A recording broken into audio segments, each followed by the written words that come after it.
Good morning dear students. आप सभी का इस एजुकेशनल यूट्यूब चैनल पर हार्दिक स्वागत है। प्रिय विद्यार्थियों, पिछले वीडियो में हमने मगध साम्राज्य के उत्कर्ष के कारणों की चर्चा की थी और आज हम मगध साम्राज्य के उत्कर्ष में हर्यक वंश के योगदान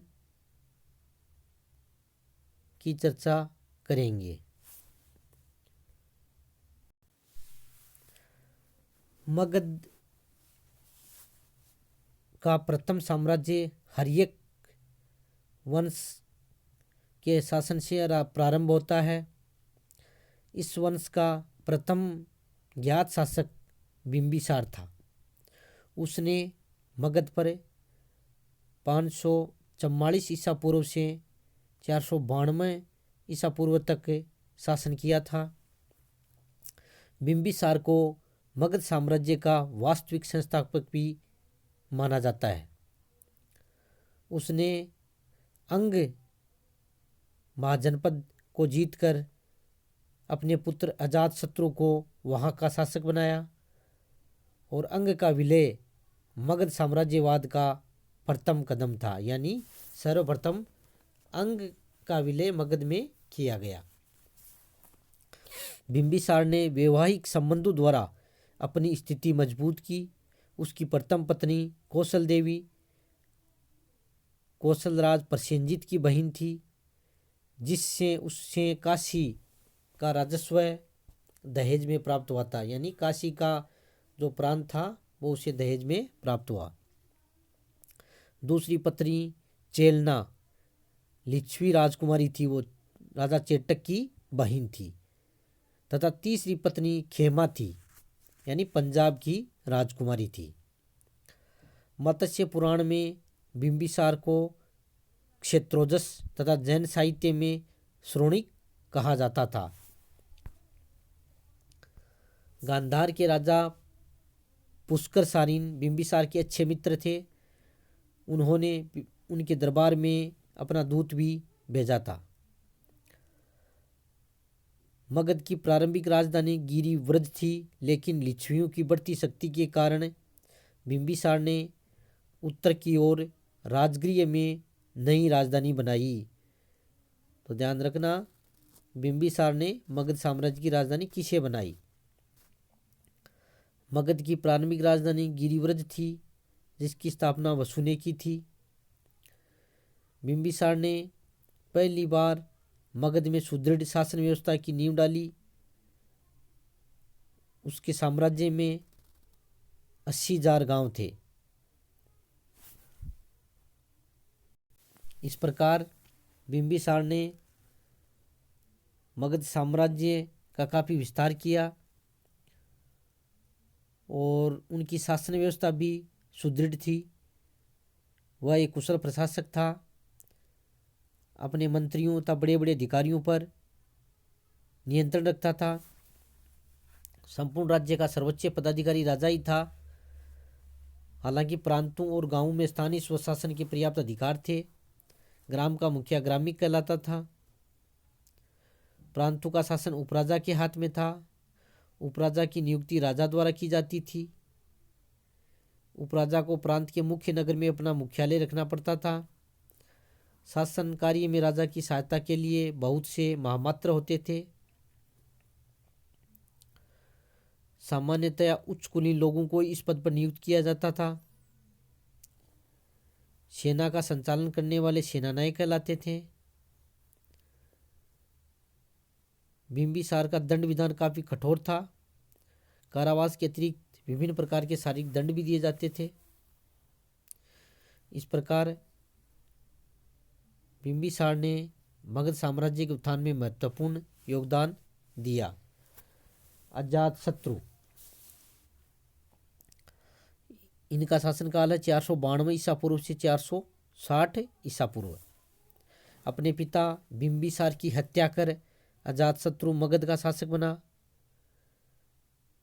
कुणिक भी अजातशत्रु का ही नाम था।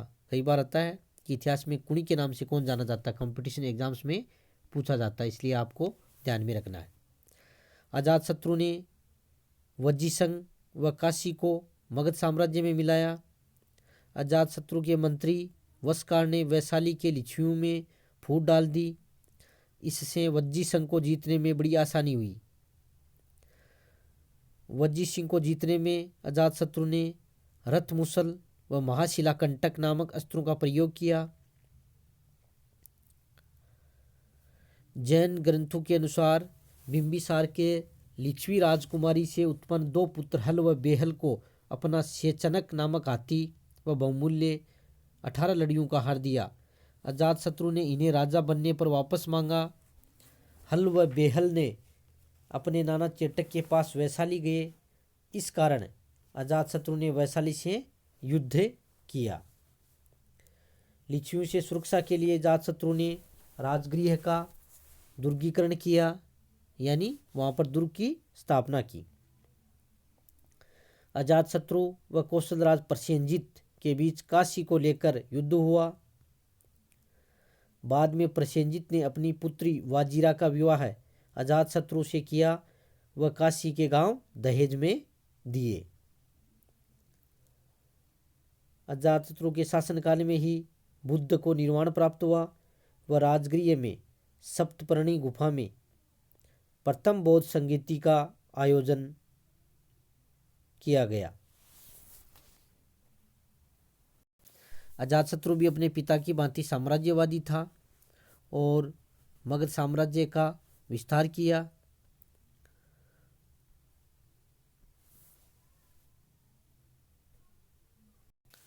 अजातशत्रु का झुकाव प्रारंभ में जैन धर्म की तरफ था, किंतु बाद में उनका झुकाव बौद्ध धर्म की ओर हो गया और वह बौद्ध धर्म का अनुयायी बन गया था। और उसका शासनकाल प्रथम बौद्ध संगति के लिए भी प्रसिद्ध है, जो कि राजगृह में हुई थी।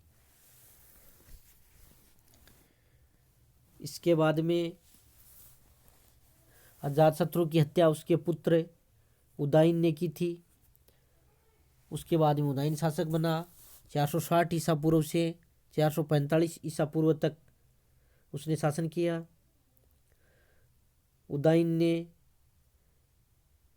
गंगा व सोन नदियों के संगम पर पाटलिपुत्र नामक नगर की स्थापना की तथा राजगृह के स्थान पर पाटलिपुत्र को मगध की राजधानी बनाया। कई बार कॉम्पिटिशन एग्जाम्स में पूछा जाता है कि पाटलिपुत्र की स्थापना किसने की थी और मगध की राजधानी पाटलिपुत्र किसने बनाई थी, इसलिए ये आपको ध्यान में रखना अति आवश्यक है।